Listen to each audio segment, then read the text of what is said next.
పశ్చిమ గోదావరి జిల్లా Tadepalligudem baker's colony శాంతి residential machinery హాస్టల్లో మిస్టరీని తలపించే వ్యవహారాలు. ఇదే హాస్టల్లో ఓ విద్యార్థినిపై గతంలో లైంగిక దాడికి యత్నించిన కీచక వార్డెన్ ఎవరు? సదరు కీచక వార్డెన్ బాలికపై అత్యాచార యత్నం చేయబోగా ఏం జరిగింది? గత జూన్ నెల 29న అదే శాంతి హాస్టల్ కు చెందిన మరో 9వ తరగతి విద్యార్థి సడన్ గా అపస్మారక స్థితిలోకి ఎందుకు వెళ్ళింది? ఆమె శరీరం, బట్టలు అన్నీ పసుపుమయం ఎందుకయ్యాయి? మహిళా హాస్టల్ కేర్ టేకర్ ఉండగా వార్డెన్ సురేష్ ఒక్కడే ఆ బాలికను ఆసుపత్రికి ఎందుకు తీసుకువచ్చాడు? ఆసుపత్రిలో చికిత్స పొందుతున్న ఆ బాలికను చూసేందుకు కూడా మహిళా కేర్ టేకర్ ఎందుకు రాలేదు?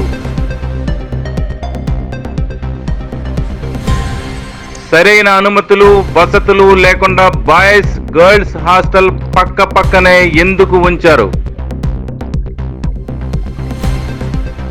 శాంతి రెసిడెన్షియల్ హాస్టల్లో అధికారులు తనిఖీలు జరిపి నివేదిక ఇచ్చినప్పుడు 10వ తరగతి వరకు లేని పర్మిషన్ సడన్ గా ఇప్పుడు ఎలా వచ్చింది?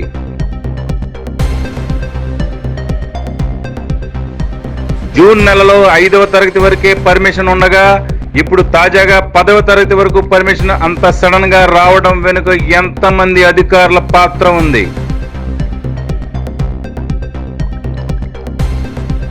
ఇటీవల హాస్టల్లో జిల్లా అధికారులు సైతం తనిఖీలు జరిపినా వాటి వివరాలు గోప్యంగా ఉంచడం వెనుక కారణం ఏంటి?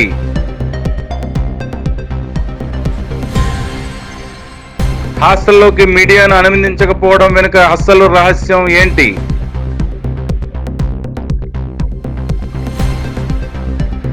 ఏలూరు హాస్టల్లో జరిగిన విధంగానే ఈ హాస్టల్లోనూ కూడా అదే తంతు జరిగే అవకాశం ఉందా?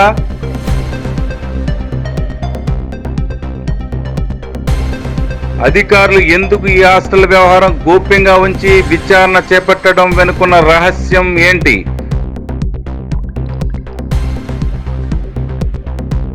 శాంతి రెసిడెన్షియల్ హాస్టల్లో జరిగే రహస్యాల గుట్టును మీ రచ్చ మీడియా అతి త్వరలో బయట పెట్టనుంది.